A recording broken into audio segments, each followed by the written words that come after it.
Hey guys, welcome back to the Firsties podcast. I'm your host MILA. And I'm your host MILA. If you're new here, if you're a firstie, We're basically a safe space for first gens who dare to dream. we like to laugh, kiki, argue. Basically, two baddies with a mic. Thank you so much for tuning in. Make sure to like, comment, and subscribe. Now And let's get into this episode. All right, guys, we have Biniam back. You're back on the show. Yes.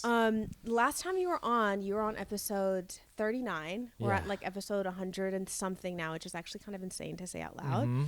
A lot's happened since last time you were on the show. How long has that been exactly?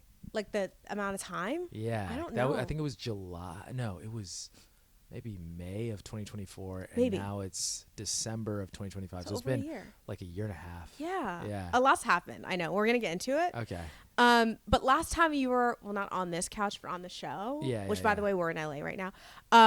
You said something that took the internet. I mean, you were featured on, and the first user featured was on Glamour Magazine, the New York Post, on your take on marriage and NBA contracts, which I'd imagine you're using in your show.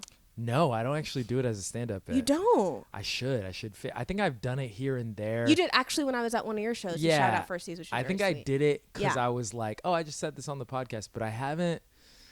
Some part of me feels almost like like so many comments I've gotten have been like, oh, Chris Rock did something like this, or so and so did something like this, where I'm like, oh, maybe this isn't that original of an idea, so I didn't like try to do it in my act. Gotcha. Yeah, Gotcha. yeah. Just to review that clip, over 9 million views. Okay. I truly we just got over the Thanksgiving holiday, and I still have family members ask me about that clip. But it's like, I didn't say it. He said it. Especially coming from like Orthodox Well, Christian family. what are they saying to you? They were just like, some people thought it was funny, and other people thought it was ridiculous. They were Yeah. just like, that's not what marriage is. It's, a covenant with Jesus, which I actually agree with. Wait, But just so everyone watching, if Yeah. some people don't know, Yeah. the idea was that please. if we did marriage like NBA contracts where we decided for a set length of time, like your marriage is going to last 4 years, and then you have to decide to renew it. Yep. And if you don't renew it, it's over. And maybe the idea that you have to work to get that contract renewal will make you put in effort. That was the idea. Yeah. Which, when you say it like that, it's very logical, and I kind of get it, if I'm Yeah. honest. Which I Yeah. know some of my family members are going to be like, are you insane? It just makes sure nobody gets lazy or gets stale in their relationship. I mean, it's literally right? like you're at a job, right? Yeah. And if you want to get a promotion, or if you want to get your, stay at the job, you have to put in work. You probably have to do things where you show how much work you did, right? Right. Like you submit your reports to be like, oh, this is what I did when I was in LA. This is whatever it was, so they know that you did shit.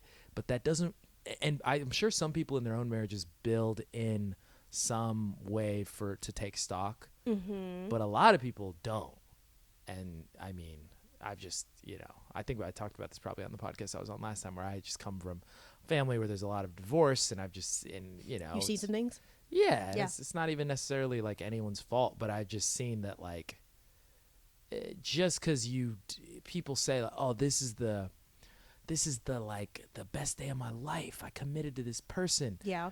but that's one day, and then you got the rest of your life, which is going to Yeah. be 60 years, 70 if you're you're lucky, lucky. Yeah. So even with friendships, you know how much maintenance it takes, any relationship, Totally.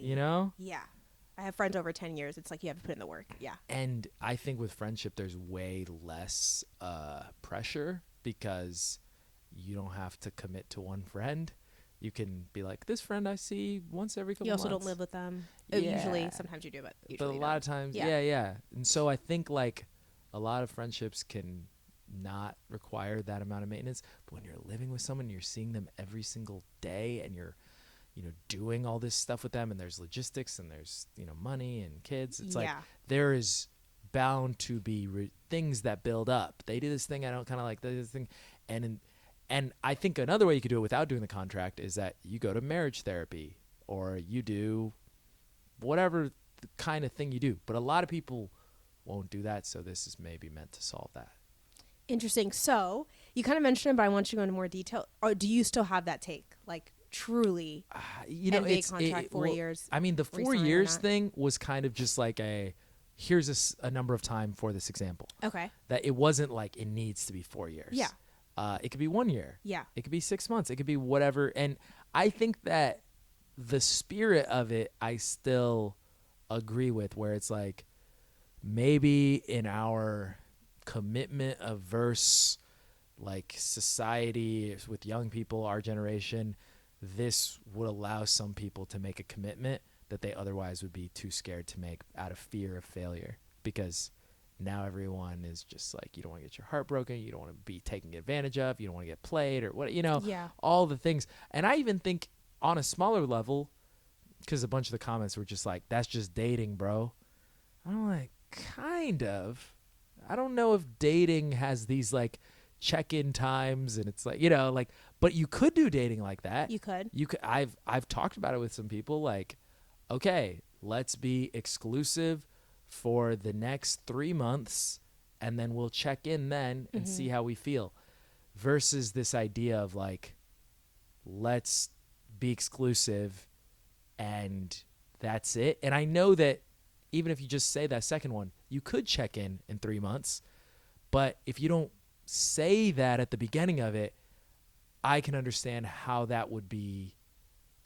Maybe you don't want to make that commitment because you think that other person thinks, whoa, this is going to be forever, like, Yeah. so There's pressure there. I think that this is what I still stand 10 toes down on, or whatever, is setting an amount of time where you're going to be with each other, and then when you might recheck in is just a good way to have communication. I think the main message of the thing was, let's communicate our, wants and boundaries or whatever. Yeah. I wish the comments actually clocked that, because, yeah, some of the comments were pretty ridiculous and they completely missed the mark. I mean, I get it, though. I was kind of being funny, and I was saying 4 years, and I think a lot of people took it like so literally of like, why 4 years? It should be 1 year. It should be that. And I'm like, that's fine. It's like, whatever works for you. Yeah, I think all of it's good. What do you think about it? Well, initially the reaction, of course, is it's like like when you sit on the couch, I was like, okay, like, here we go, really? But then when you actually like explain it even more like logically, it does make sense. I just think it's an opportunity to hold people accountable. Yeah. Really. Because I think now it's like 56% of marriages divorce. Yeah. And those are people that are like getting divorced, especially in our cultures. People are staying together for the kids, religious reasons. So it's probably even higher than that. I actually went down a rabbit hole of, he's back on the media, James Sexton. He's like, the guy who's divorce. Yeah. And like, it's so funny how like, people are saying like, how can you be part of, like helping people divorce and things? And there's divorces in my family as well. Divorce is a very sad thing, but I definitely think that like his take on it, when you really listen to him, he's actually a very humble, very like loving guy. He just says, have a prenup.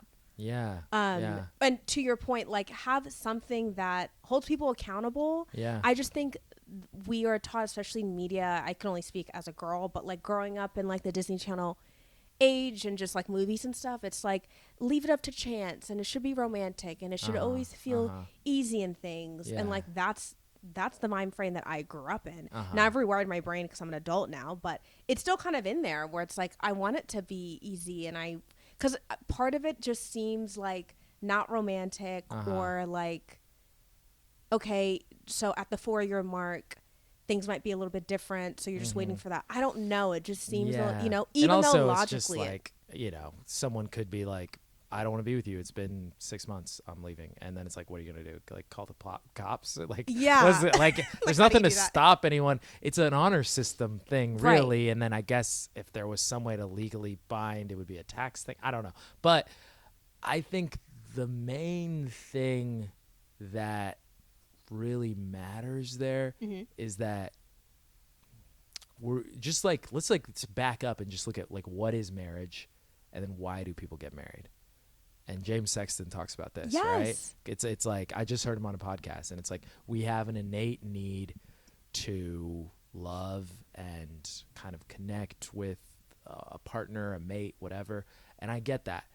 But where marriage itself, as we have thought of it, feels outdated sometimes, is that marriage was first created, at least the way we think about it, where it's like the father walks the woman down the aisle and whatever.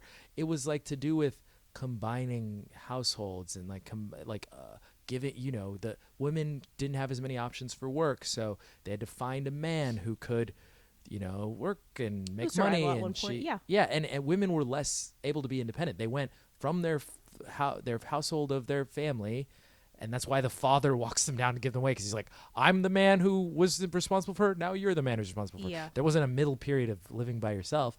And now, though, women can do whatever job they want. They don't need a man. And so, of course, divorce rates are going to go up, because a lot of times women would only stay with a man because they had no other choice. How else are they going to make money? Yeah. Right? But then I think as, decades went on, and there's women's rights, and, women could do any job, and there's protections, there's workplace I think that the need for marriage changed from being this financial thing, or it's still financial, but it was a thing that people maybe stayed in for different reasons than they stayed in for now. Financial status, all that stuff. Yeah. And so of course the divorce rate goes up. So now it's all right, since marriage is not really for the same reason that people were doing it in the way that we think about it, if it was for combining of, our net worths or dowries and all that kind of stuff. Yeah. If it's not like that anymore, then maybe we take a step back and we be like, okay, what does marriage look like now in the world where you don't need each other financially necessarily? But do you think people are answering the why? That's what James Sexton always talks about. That's what my thing I said that was viral was about. That's why it exists. It was okay, the divorce rate's so high. Why is it so high? And is this a way to mitigate that? Mm-hmm. Because you could, for instance, could you date someone for 4 years? And this is something James Sexton says too. You have a relationship with someone, say it's 1 year, say it's 4 years, and it ends. Mm-hmm. A lot of times people might go, fuck that person. They wasted my time, whatever. But if you stayed with someone for years, obviously it was good at one point, or there were good things out of it, or whatever. But we often just latch on to the very last part of something. Obviously, there are situations where they're terrible and someone's being held against their will or something. But I'm just talking about regular, something that's lasted for years. Yeah. And then you go I wasted my time. Whereas we could reframe that as I successfully completed my marriage. Yeah. Or this relationship was great. We both learned a lot from each other. We both grew a lot. So much information. Yes. Yeah. And there is a world where someone who has had 5 relationships in their life and now they're 55 and they're single is not looked at like a failure who never found their mate, but instead they're looked at like a single person who has led a full life, learned so much about themselves from being with these different people, and now maybe might meet another person in their 50s. Mm-hmm. And I think that because of our expectations of people, we might go damn, I don't want to end up 55 and alone, instead of going why are they like that? Maybe they're happier now that they're alone because they were in something that was bad or whatever, Yeah. Dang, yeah. You just had a lot. There's so much to unpack there. Yeah. I went on a bad, a rabbit hole of James Sexton and just went his takes are a little bit polarizing, but very, very interesting. I almost want to relate it also to part of it is also our culture and things. I completely agree where I have family members who are divorced or separated, and I see it as hey, these people would have not been here if these two people didn't get together. My family members, mm-hmm. children came out of it and stuff like that. Mm-hmm. And so I think I see it more as you successfully complete it. Now enjoy your life. Yeah. Because a lot of the times in our cultures, it's very much we're having these kids.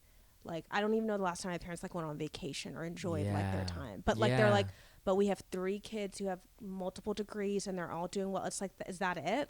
Go, go enjoy your life. I think, our generation is so much different than theirs because wasn't necessarily about happiness and fulfillment of like, am I enjoying my relationship with this person? It was like, we're trying to make it work in this country and make enough money to send this person to school. And it's like, kind of just like, can our kids be set up to be better lives than us or something, you know? Like, and now we are so privileged to want happiness. Yeah. Like, even I was telling my dad and my parents, actually, that, like, the simple fact that I have this podcast to me says, like, they did a great job because all my needs were met. So the fact that I can, like, focus on what I need creatively versus, like, Maslow's, like, that is, like, you guys are amazing. The fact that this, and I'm sure you feel, I don't know your background with your parents, but the fact that we are creatives, the fact that you're a writer, right? That, like, I'm sure my dad wanted to write a book and my mom wanted to paint, but they had to do these real jobs to get us.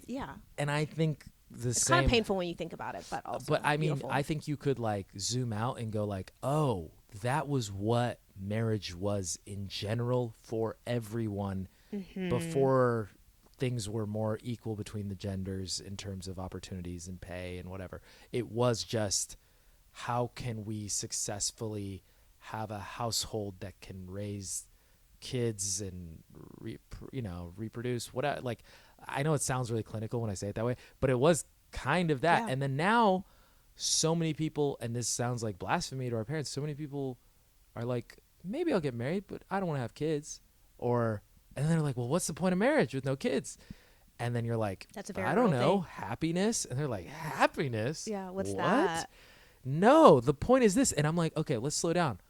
Why is that the point? Right. You know how many people who are crazy serial killers because they didn't get enough love from their parents, or they go on to do, like, the people who are in this world now who do the worst things were brought into this world probably carelessly, a lot of them. Okay. And they were neglected. They were, all these things. Yeah. And so, like, it should be looked at. I think if you want to have a kid, this is a hot take. If you want to have a kid, I can't wait for your hot takes. Go ahead. No, I just think if you want to have a kid, it shouldn't be something you can do willy-nilly. I think, like, especially with all the problems we have with homelessness and all of the people in poverty, not only throughout the world, but in the USA itself, in LA right now, there's a whole, like, tent city of homeless people. And I think, and there's just, like, all these people who don't have jobs and whatever. And I'm just like, do we need more people? And if you are going to bring another person in the world, there should be, this is going to sound like I should go to a Brave New World type, like there needs to be like a government that approves your marriage. And there's this movie on Hulu that's all about this, actually. But I don't know. I don't know what that looks like. What is the oversight upon that? But the real thing is, because that's never going to happen.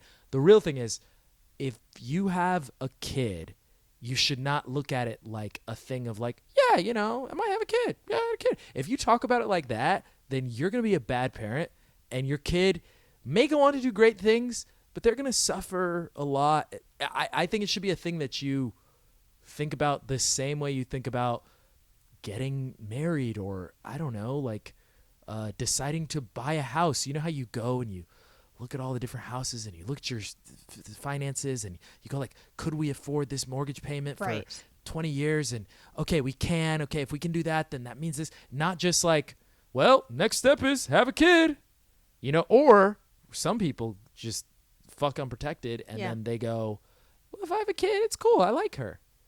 Instead, and we'll figure it out. And people do figure it out, right? A lot of times they do. Yeah. And sometimes they don't. They at least figured out enough to keep the kid alive. But just alive. Is alive enough? I don't know. I don't have the answers. I can only speak for myself, I guess. But I guess the way, because I'm really answering my mom right now, because my mom is always like, when are you gonna have a kid? And I'm like, every Habesha mom, first of all, don't my brothers have kids? Why do you need more grandkids? You've already got 5. You got the order, Okay, so you got 5 already. Why do you need more? And then secondly, having a kid should not be looked at as this inevitable thing. At least, like I think, are you in a place where you can afford a kid? Are you in a place where you have a partner who equally can be a good Contribute caregiver and support. for that kid. And okay, and if there was a board to, have to give you the green light, I don't know. I know it sounds authoritarian, but there's a part of me that's like, it doesn't seem like it would be the worst thing.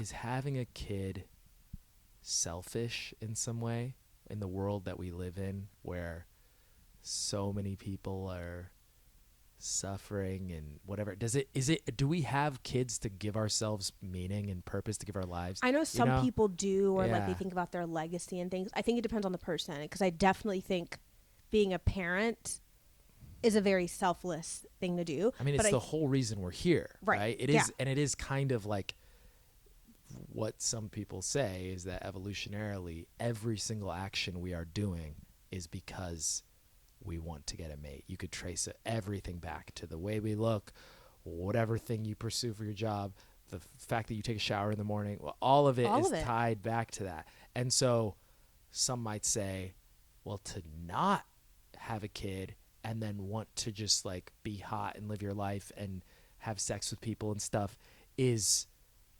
kind of going against your biological imperative. It's going against biology. Interesting. Where do you fall on it of like Of what? like, is it crazy to just want to live in the world and be happy and not continue the chain of your family? Like, is it spitting in the face of your parents to be like, you know what, I'm gonna end it here? No, I don't. My parents probably think that. Yeah. But I think like what you said earlier, like, hey, I'm just in this world and I want to be hot and live my life, whatever.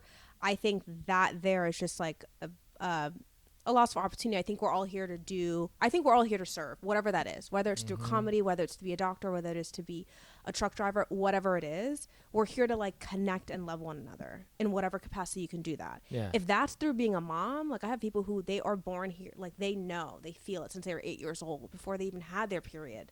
I'm supposed to be a mom. I don't necessarily agree. I can't connect with that. I know people who are like, I'm supposed to be a wife, I'm supposed to be a doctor, whatever it is.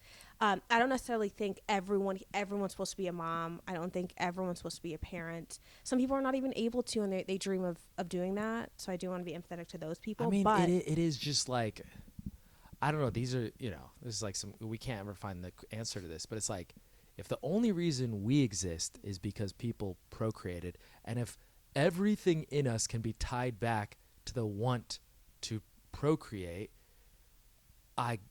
people are looking for a purpose to life, doesn't it seem like that's the purpose?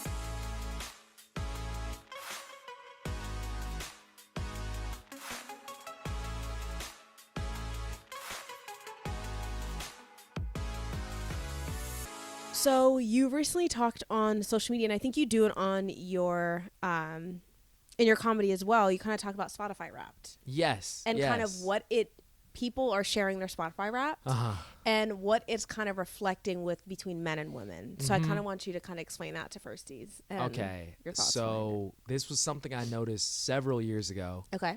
And this is obviously not true for everyone. And this is me painting with an extremely broad brush, but it was just a correlation that I saw. Okay. With probably straight people, okay? Was that a lot of women would have a mix of male and female artists, and a lot of men would have only male artists. And then I was like, why is this? And there's so many things you could make, but the route I went down was, because this was the joke that worked, was I think that women, for whatever reason, it could be society, it could be evolution, it could be whatever, are encouraged to be attracted to people that they're fans of, or to be fans of people they're attracted to. It could be either way. Whereas men are not. And then I do this joke that's all about like, women can be fangirls and they can go to the front row of a show and be like, we want to fuck you. And, the Weeknd's going to be like, I want to fuck you too. But like, if I go front row to Taylor Swift and I have like 5 of my male friends with me and we're like, we want to fuck you, I get arrested. It's like, yeah, you know? it's like call the police. And it's like, obviously that's playing on like gender and all the things of like male and female power dynamics or whatever. But that's just a funny joke off the observation that I think is real. And when I put that on the internet, especially with that front part where I talk about, you know, men have these things, women have a mix of men and women, it caused so many people to write their theories as to why in the comments. Mm-hmm. And it's really interesting. I mean, like, just for the sake of this conversation, have you looked at your Wrapped yet? Yeah. What is your Wrapped? Sabrina Carpenter. Okay. Chris Brown. Okay. Chance the Rapper. Got you. Rihanna. Yeah. Olivia Dunn. Or Dean. Yeah. You are a complete stereotype of what I'm talking about. Thank you. You know, you fit the model exactly. Please explain. Go ahead. Well, I mean, let's look at the crowd of Chris Brown shows. Yeah. This is women who many times, I'm not saying this is you, are attracted to this man. We've seen his post-show pictures. Yeah. Mm-hmm. He's simulating sex positions with these people. It's actually insane, yeah. Yeah. And, you know, there is this kind of like, okay, this is something I'm curious about. Did the liking of his music come before being attracted to him as a person, or were you attracted to him as a person and then you listen to his music? For him specifically, usually it's a combination of both. For him specifically, he was like my childhood crush, and I listened to his music, and he popped off. He was like Run It and all that. But did his music and his talent, did that make him attractive, or were you like, yo, you could have just shown me a picture and I would have been like, off the picture, that's my crush? No, it was the talent, everything, the dancing. Okay. It was all. It was the whole shebang. Okay, so this is. But your theory is the former. No, I'm thinking it could be either. Okay. But I was just trying to figure it out. Here's a theory that I think could be true, and this is what a lot of other people said. The reason why women are attracted to high achieving men and men who have talent is that evolutionarily, and this goes back to the marriage thing, women are the ones who give birth. So they are looking for a man who can provide and maybe also pass on some of those traits to the future baby. Mm-hmm. Okay? This sounds so sexist, but It does. it is just like, you know what we said? Everything that we do is based on wanting to reproduce. Yeah. And everything that we feel and How do you everything make- that yeah. we like. So that is why, you know, women and so like when someone goes that, oh, that woman's a gold digger, she's just with him because he's rich. It's like, well, that's not exactly it. It's more like someone could be attracted to the fact that a man has the skills to make himself successful and be a provider or whatever, and that is actually attractive to them versus just the idea that, oh, he has money, I'm not attracted to him at all, but I'm just doing this as a transaction. You know what I'm saying? Yeah. And so I think same thing with music. Now, obviously, there's lots of male musicians that women like that they are not attracted to. Mm-hmm. I made this correlation so I could do that joke because I noticed that in a lot of women, like, and I'm talking about, this is the most basic, you know, I know there's a lot of people listen to bands we never heard of and they listen to indie and whatever. I'm just talking about top 40 radio, okay? Yeah. You're seeing the woman has Sabrina Carpenter, Taylor Swift, but then the men they have is Justin Bieber, Chris Brown, and then they have another woman. They have Laufey or someone, you know? And that really goes into the theory. It's like, okay, the guys that you have are guys that women have posters on their walls of, or girls do. And the women are people that maybe you you empathize with. You go like, oh man, when they sing about a breakup, I feel as though they're talking about me. But here's the other part, okay? That I saw a lot of men comment this. A lot of men commented, well, I think it's because women make songs for women and men make songs for everyone. Okay. So this is the top 10 Billboard songs right now. Fate of Ophelia, #1 song by Taylor Swift. It's like a Lord of the Rings type song. It's addressing a gender is never talked about, okay? Golden by Huntrix, the song from K-pop Demon Hunters. Yeah. That's just like an inspirational power ballad. Yeah, They love. never mention gender, okay? That song is great. My friends wrote the movie, by the way. Shout awesome. out to Danya and Hannah. Olivia Dean is number 4, Man I Need. This one is clearly a woman singing about a man. It's in the title. Yeah. Gender is invoked. Then number 5, Opalite, Taylor Swift song about love and relationships, but it's never clear who she's addressing. She never goes like, I loved him or anything like that. So it could be about a man or a woman. It could be from the perspective of a man or a woman. Then you got that song Mutt by Leon Thomas, the one that's like, I'm a mutt. Yeah. He continually addresses a woman in the song, calls her she, her, baby. Gender is invoked. Then you got Daisies by Justin Bieber. Never mentions gender. All I Want for Christmas Is You, Mariah Carey. She never mentions gender. Folded by Kehlani. Breakup song. Never mentions gender. Love Folded. I Got Better by Morgan Wallen. It's a breakup song. Never mentions gender. So out of the top 10 songs on Billboard right now, only one song from a man is about a woman, or at least clearly specifically about a woman, and only one song from a woman is clearly about a man. So based just off this 10 songs, which is not that much data, but it is the most popular songs in the world, Yeah. that theory is not true. But if you tell that to people, you go like, this Taylor Swift song is not about a man. They'd be like, oh, come on now. It is. But that just shows that because of the patriarchal society we live in, Yeah. like, man is default. So if man is default, as in like every president's been a man, and like, you know, the default hero, the default protagonist is a man. When we talk about God, we say he. We use the pronoun he. Man is just default. So you hear a man singing, you go, that's everyone. But a man hears a woman singing and they hear their voice and they hear whatever, they go, oh, that's for women. Or the other things you hear is someone goes like that makes them feel gay.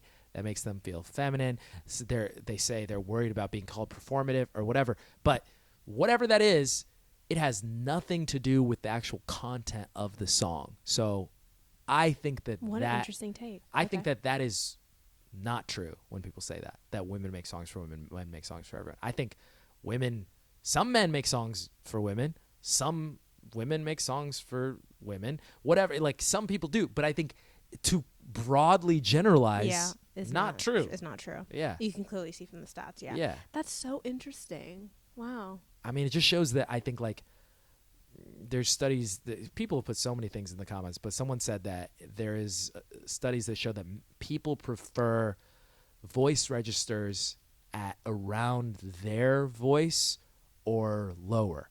So that would mean that women prefer like high pitched voices like their own and lower, which includes men. Whereas men just want to hear men and lower. That's one thing I heard.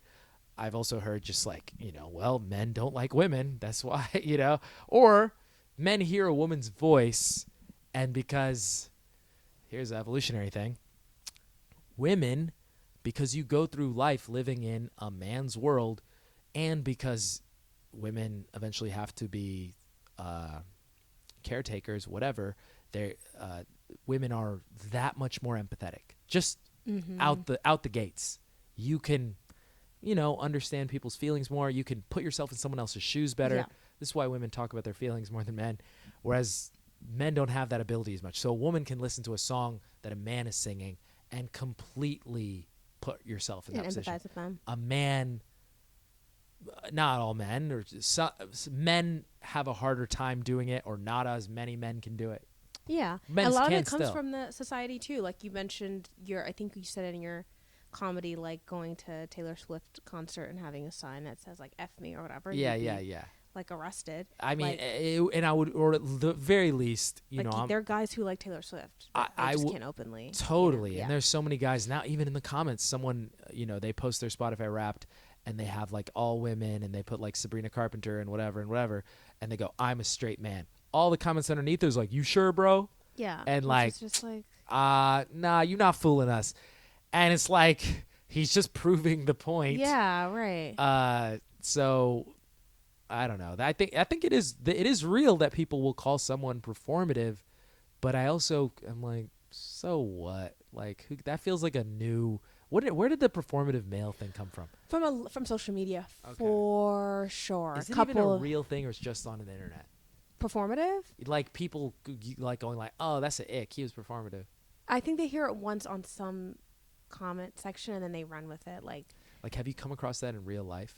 performative? Yeah. I'm not clocking for it, so I'm Okay. not one to like see it, but maybe my friends have told me, but like I'm not looking for that. I just You take hear it at face value, which I probably need to do better at. But before performative, they would say, "Oh, he's a male feminist type," or they'd be like, "It's the idea of like a dude just reading this book to look a certain way," or like a man who's like the most toxic, but he paints his nails so that a girl thinks that he has like a softer feminine side or something. yeah. But he really is a demon. Like that is like a stereotype before the performative thing existed.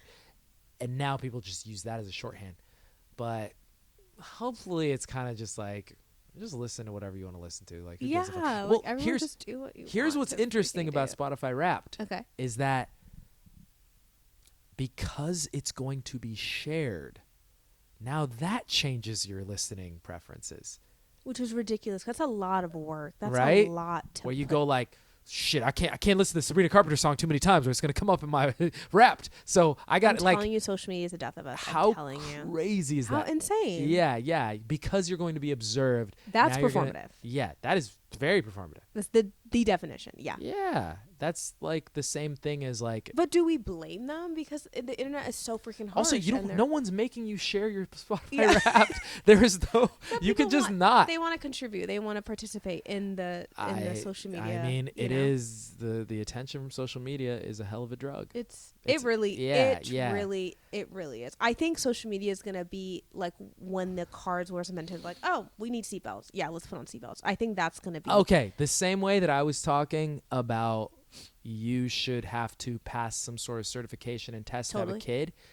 I think we should do the same thing with the internet. Totally. I think that a kid, you know how you like, the internet is at least, if not way more dangerous than a car.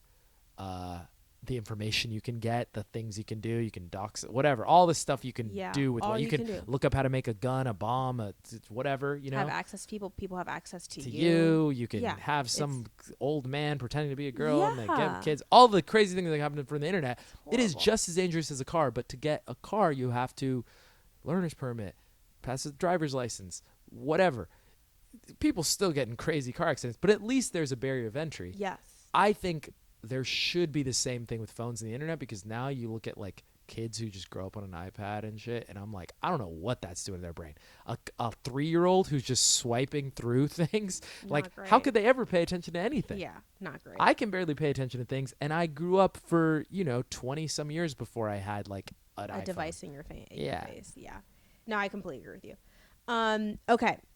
Before I let you go, there's one other hot take. I just love how you always come on first season. You just have all these hot takes. It's great. You said air travel should be treated like surgery. Yeah, Which I mean, both of us travel a lot, so I just really want you to well, okay. elaborate. Here's my feeling. I think that once I got TSA pre-check, it got a little better, but Okay. still, I hate the experience of airport. It's like 6 a.m. All these people. There's lines. It's just everything about the airport, the lighting, the floor, like you're just then you sitting on the plane and then you're next to some guy and then they keep on making you put your tray up and take it down and put it up. It's chaotic and, for sure. it just It's the a lot. whole thing feels like a field trip for adults on a bus with not enough room. It's just, all of it sucks. And if there's you no want to fun. feel better, you have to pay so much money to like sit in first class or whatever. So basically what I'm saying is I hate that entire experience of the airport. And if I could Sedate take yourself? a pill, Mhm. be given a sedative, whatever it is, and I go to sleep in my bed and then I wake up in Toronto, which I will be in February 22nd Yeah. for my show. Come get Yeah. tickets now. I'll link it. I would love that. I would that would feel like teleportation, right? Obviously there would be, and it's a joke that I did. I was being funny on Yeah, Subway of course. takes Yeah. cuz it's like whatever, but I do the emotion behind it that I wish I didn't have to deal with flying is real.